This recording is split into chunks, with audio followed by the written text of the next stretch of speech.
இந்துக்கள் உலகம் ஃபுல்லா தலைவோங்கி நிற்கக்கூடிய ஒரு அருமையான காலகட்டம் வர்றதுக்கு இவ ரெண்டு பேருமே, இவர் தமிழ்நாட்டுக்கும் அவர் பாரதத்துக்கும் அவசியம். ஒன்னால முடிஞ்சது இவங்களுக்கு டிவைன் ப்ரொடெக்ஷன் வாங்கி கொடு. உலகத்திலே பெரிய ப்ரொடெக்ஷன் எதுனா டிவைன் ப்ரொடெக்ஷன் தான்.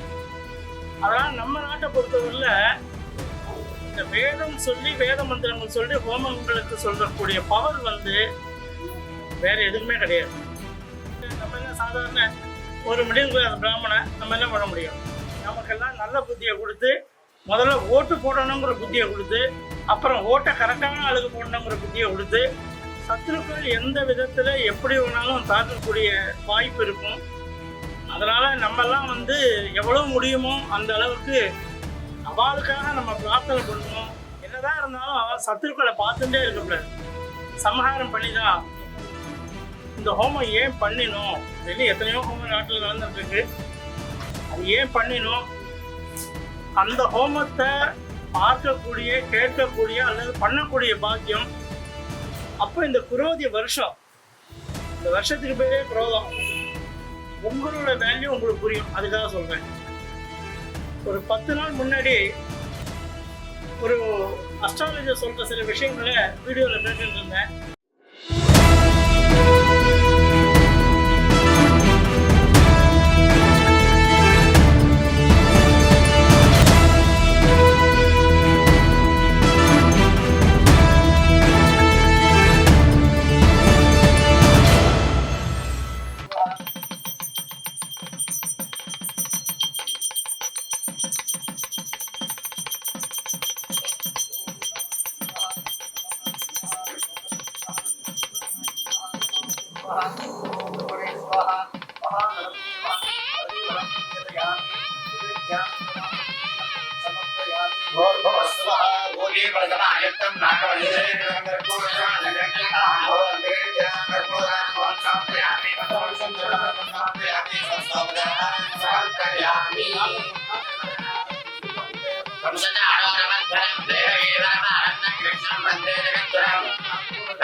नवदुर्गाय नमः महाकाल्ये नमः ब्रह्मविष्णुदेवाय नमः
எல்லாரும் முன்ன பண்ணக்கூடாதுங்க, பின்னாடிதான் மக்கா, பின்னாடிதான் அப்பாலே இருக்கா.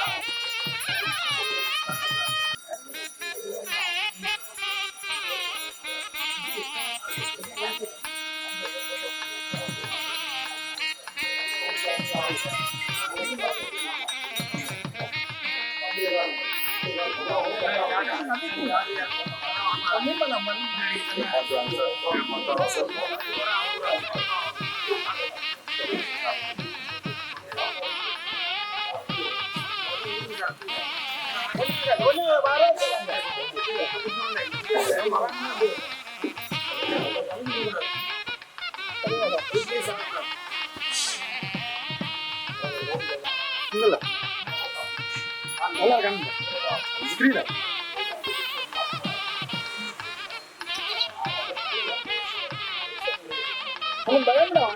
பல கிழமை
ஆமா தீபாவளி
எல்லாத்தையும் பக்கம் திருப்பதி டைம் வேஸ்ட் பண்ணாம பண்ணு அதுல டைம் வேஸ்ட் பண்ணாரு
சகோதரர்களே சகோதரிகளே, இங்கே வந்திருக்கிற இந்த வெப் டிவியில் அங்கங்கே உட்காந்து பார்த்துட்டு இருக்கிற அத்தனை பேருக்கும் முதல்ல தமிழ் புத்தாண்டு நல்வாழ்த்துக்கள். இந்த ஹோமம் ஏன் பண்ணினோம், இன்னும் எத்தனையோ ஹோமம் நாட்டில் நடந்துருக்கு, அது ஏன் பண்ணினோம், அந்த ஹோமத்தை பார்க்கக்கூடிய கேட்கக்கூடிய அல்லது பண்ணக்கூடிய பாக்கியம் கிடைச்சவங்க எப்படிப்பட்டவங்க அப்படிங்கிறத ஒரு 2 நிமிஷம் தெரிஞ்சுட்டா உங்களோட வேல்யூ உங்களுக்கு புரியும். அதுக்காக சொல்கிறேன். ஒரு 10 நாள் முன்னாடி ஒரு அஸ்ட்ராலஜர் சொல்கிற சில விஷயங்களை வீடியோவில் கேட்டுட்டு இருந்தேன். அப்போ இந்த குரோதி வருஷம், இந்த வருஷத்துக்கு பேரே குரோதம். அதனால் இந்த வருஷம் வந்து ஒரு இயற்கை பேரிடர்கள் அப்படி உடம்பு படுத்துறது பொதுவாக ஜனங்களுக்கு சில விதமான சிரமங்கள் வரக்கூடிய ஒரு விஷயமாக தான் இருக்கும். அது குறிப்பாக வந்து தலைவர்கள் திரு நரேந்திர மோடிஜி, திரு அண்ணாமலை அவர்களுக்கு உயிருக்கே கூட பாதுகாப்புக்கான அச்சுறுத்தல் இருக்குது. அதனால் அவள் வந்து ரொம்ப கேர்ஃபுல்லாக இருக்கணும். நான் அவளுக்கு சொல்லியிருக்கேன். இருந்தாலும் இப்போ எலெக்ஷன் டைமு, கேம்பெயினில் போவா, சத்துருக்கள் எந்த விதத்தில் எப்படி வேணாலும் தாக்கக்கூடிய வாய்ப்பு இருக்கும். அதனால் நம்மெல்லாம் வந்து எவ்வளோ முடியுமோ அந்த அளவுக்கு அவளுக்காக நம்ம பிரார்த்தனை பண்ணுவோம், அவளுக்காக நல்லது பண்ணுவோம் அப்படின்னு அவர் சொன்னதை அன்றைக்கி மத்தியானம் கேட்டேன். ஒரு கவலையாக இருந்தது. ஏதோ நாட்டுக்கு கொடுத்த 2 பேர் கொஞ்சம் வெளிச்சம் காட்டுறாப்புல இருக்காங்க, இவங்களுக்கும் ஏதாவது ப்ராப்ளம்னா என்ன பண்ணுறது அப்படின்னு யோசிச்சுட்டு படுத்துட்டு நம்ம என்ன சாதாரண ஒரு மிடில் கிளாஸ் பிராமணன் நம்ம என்ன பண்ண முடியும் அப்படின்னுட்டு நான் படுத்துட்டேன். திடீர்னு ராத்திரி 1:30 மணிக்கு தூங்கிட்டே இருக்கவங்களுக்கு முழுப்பு கொடுத்தது. கொடுத்த உடனே எழுந்துன உடனே உன்னால் முடிஞ்சது இவங்களுக்கு டிவைன் ப்ரொடெக்ஷன் வாங்கி கொடு. உலகத்திலே பெரிய ப்ரொடெக்ஷன் எதுனா டிவைன் ப்ரொடெக்ஷன் தான்.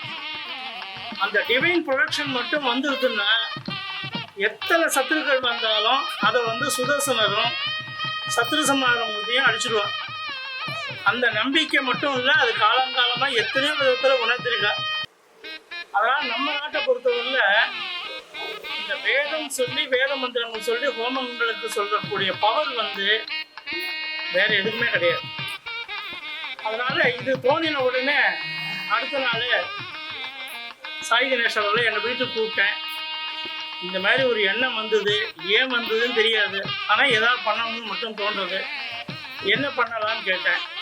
சில முக்கியமான ஹோமங்கள் பண்ணலாம், அவளை மட்டுமே வித்தியாசித்து பிரார்த்தித்து அவள் வந்து வெற்றி கிடைக்கணும். வரக்கூடிய பாராளுமன்ற தேர்தலில் அவள் சொல்கிறத விட அதிகமாக வெற்றி கிடைச்சி இன்னும் இதை விட சிறப்பான ஆட்சியும் சீரான ஆட்சியும் இந்துக்கள் வந்து உலகம் ஃபுல்லாக வந்து தலைவந்து நிற்கக்கூடிய ஒரு அருமையான காலகட்டம் வர்றதுக்கு இவா 2 பேருமே, இவர் தமிழ்நாட்டுக்கும் அவர் பாரதத்துக்கும் அவசியம் அப்படின்னு சொல்லி 5 விதமான ஹோமங்கள் சொன்னார். விஜய கணபதி வரக்கூடிய காலம் ஃபுல்லாக அவள் 2 பேருக்கும் வெற்றியே கிடைக்கணும். அதனால் விஜய கணபதியாக அந்த கணபதியை ஆவாகனம் பண்ணுவோம். 2வது நவகிரகங்களுடைய அந்த கட்டங்கள் தான் ஒவ்வொரு மனிதனுடைய ஏற்றத்தாழ்வுக்கு காரணமாக இருக்குது. அதனால் அவளுக்கும் சேர்த்து ஒரு கும்பிடு போடுவோம். இப்போ எங்களெல்லாம் சாதாரண ஆட்களை விட்டு வச்சிடணும் அப்படின்னு. 3வதாக அவளுடைய ஆயுள் நீட்டிக்கணும், நல்லா இருக்கணும் அப்படிங்கிறதுக்காக நித்தியஞ்ச ஹோமம். 4வது எங்கே போனாலும் ஸ்ரீ சக்கரத்தாழ்வார் அவளை சுற்றியே ஒரு ஆறா மாதிரி என்ன இசட் பாதுகாப்பெல்லாம் கிடையாது, இதுதான் வசதியான பாதுகாப்பு. அதனால் நீ கூடவே இரு, எந்த எதிரி வந்தாலும் என்ன வந்தாலும் ஒரு 50 அடிக்கு முன்னாடி அவன் நெருங்க முடியாது அப்படிங்கிற லெவலுக்கு உன்னுடைய சக்கராயுதத்தை கூடவே வச்சுட்டு அவன் 2 பேருக்கும். அவன் மட்டும் இல்லை, இந்த தேசத்துக்காக பாடுபடுகின்ற அத்தனை தொண்டர்களுக்கும் நீ பாதுகாப்பாயிரு அப்படிங்கிற ஒரு பிரார்த்தனையும். அடுத்ததாக என்னதான் இருந்தாலும் சத்துருக்களை பார்த்துட்டே இருக்கக்கூடாது, சம்ஹாரம் பண்ணி தான் ஆகும். இப்போ ரொம்ப அருமையான பாயிண்ட் ஸ்ரீதர் சொன்னார். முருகன் சம்ஹாரம் பண்ணப்போ கூட அவளை வதம் பண்ணல, அவளை பண்ணிட்டு அவளை முருகனாவது மயிலாகவும் வேலாகவும் வச்சுட்டேன் அப்படின்னு சொன்னால் கூட அது அந்த அசுரன் அவ்வளவு தூரம் தெய்வ பூஜை பண்ணி அந்த வரம் வாங்கியிருக்கான். அதாவது அவனும் தெய்வத்தை தான் பிடிச்சிட்டு இந்த வரம் வாங்கிடுவான். அசுரர்கள் யாரும் தெய்வத்தை வேண்டாம்னு சொல்ல, தெய்வத்தை நிந்தனை பண்ணல. அந்த அசுரர்களுக்கு அந்த முருகன் கருணை காட்டினா இருந்தது. ஆனால் இன்னைக்கு இருக்கிற அசுரர்களுக்கு கருணையே காட்டக்கூடாது, வதம் தான் பண்ணணும். ஆனால் வதங்கிறது ஃபிசிக்கலாக பண்ண வேண்டிய அவசியம், அவனை வீட்டுக்கு அனுப்பிச்சுட்டா போதும். அந்த எண்ணத்தை பொதுமக்களுக்கு ஏற்படுத்தணும், அந்த தாக்கத்தை தெய்வங்கள் நமக்கு கொடுக்கணும் அப்படிங்கிறதுக்காகவும் இந்த ஹோமம் இன்று ஸ்ரீ நரேந்திர மோடிஜி அவர்கள் பேரிலும் திரு அண்ணாமலைஜி பேரிலும் அந்த கட்சியினுடைய சார்பாக அவர்களோடு கூட்டு சேர்ந்து இந்த நாடு வளர்ச்சி அடையணும், இந்த நாடு மேன்மையுறணும். இந்த நாட்டில் ராமர் கோவில் மட்டும் இல்லை, மதுரா கோவிலும் வரணும், காசி விஸ்வநாதர் கோவில் இன்னும் பிரம்மாண்டமாக வரணும். எல்லா கோவில்களிலும் தமிழகத்திலே எங்கெல்லாம் பூஜை நடக்கவில்லையோ அங்கெல்லாம் நடக்க தொடங்க வேண்டும். எங்கெல்லாம் நான் இடிச்சிட்டேன்னு பெருமை பேசிக்கிற மந்திரிகளும் மாதட்டிகளும் இங்கே இருக்காங்களோ அவளை எல்லாம் ஒன்று அவளுக்கு நற்பூத்தி கொடுக்கணும், அல்லது நற்பூத்தி கிடைக்கிறதுக்கு நம்ம கொஞ்சம் நாளைக்கு அவளுக்கு ஓய்வு கொடுத்து வீட்டில் உட்காந்து வைக்கணும். இந்த தீர்மானத்தை நாம் எல்லாரும் கடவுள் அருளால் இன்னைக்கு சஷ்டி இதை நாங்கள் நினச்சி கூட பார்க்கல. முதல்ல நான் இவர்கிட்ட பேசின என் பேர் கோபாலகிருஷ்ணன், என்னுடைய நட்சத்திரம் கிருத்திகா நட்சத்திரம். நான் பேசின ஆளு சாய் கணேஷ், அவர் விசாக நட்சத்திரம். இந்த ஹோமம் நடக்குமா நடக்காதா தெரியாது. 10 நாள் தான் டைம். 5 நாள் வரைக்கும் எங்களுக்கு பாதி பணம் கூட வரல, வசூல்ல. அப்போ வரலன்னா என்ன பண்ண முடியும்? அதுக்காக யாரும் கையை விட்டு போட முடியாது, திருப்பி கொடுத்துருவோம். ஆனஸ்டாக யாரும் அதை கொடுத்தாலும் அவளை திருப்பி கொடுத்தலாம் நினச்சிருந்தோம். ஆனால் மிராக்கிள் பண்ணலாம் முருகன். கரெக்டாக ஒரு நாள் இந்த ஹோமம் குண்டம்லாம் எங்கே வைக்கிறதுன்னு பேசுறதுக்காக சாய் கணேஷ் பார்க்க வந்தேன். அன்னைக்கு கூட ஒருத்தர் சிவராமகிருஷ்ணன் வந்தார். அவர் வந்த உடனே என்னவோ தெரியாது 3 பேரும் உட்காந்து பேசுகிறப்போ ஒருத்தர் எனக்கு ஒரு ஃபோன் பண்ணார். நான் ஒரு பெரிய தொகை உங்களுக்கு கொடுத்துட்றேன், இந்த சத்ருசம் ஆர்வத்தை கட்டாயம் நடத்தணும் அப்படின்னா. அப்படியும் ஒரு 3 நாளைக்குள்ளே கடன்னு இதெல்லாம் 2 நாளில் மட்டும்தான் இந்த ஏற்பாடு ஆகிடுது. இது ஒரு பக்கம் நமக்கு தெய்வாதீனமாக இருக்கும், ஆனால் எல்லாமே முருக சம்பந்தம். கடைசியாக தான் ஒரு 2 நாள் முன்னாடி என் மனைவி சொல்கிறப்போ தெரிஞ்சு பண்ணுறீங்களோ தெரியாமல் பண்ணுறீங்களோ, நான் தமிழ் வருஷப்பிறப்பு ஞாயிற்றுக்கிழமை லீவு நாள் அப்படிங்கிறத மட்டும்தான் நான் மனசில் நினச்சேன். தேர்தலுக்கு 5 நாள் முன்னாடி இந்த வைப்ரேஷன் தேர்தல் வரைக்கும் அப்படியே நமக்கெல்லாம் நல்ல புத்தியை கொடுத்து, முதல்ல ஓட்டு போடணுங்கிற புத்தியை கொடுத்து, அப்புறம் ஓட்டை கரெக்டான ஆளுக்கு போடணுங்கிற புத்தியை கொடுத்து, இதெல்லாம் பண்ணி கொண்டு போய் பூத் வரைக்கும் தள்ளுப்பா முருகா அப்படின்னு கேட்டுக்கிறதுக்காக இன்னைக்கு வைக்கணும்னு நினச்சேன்.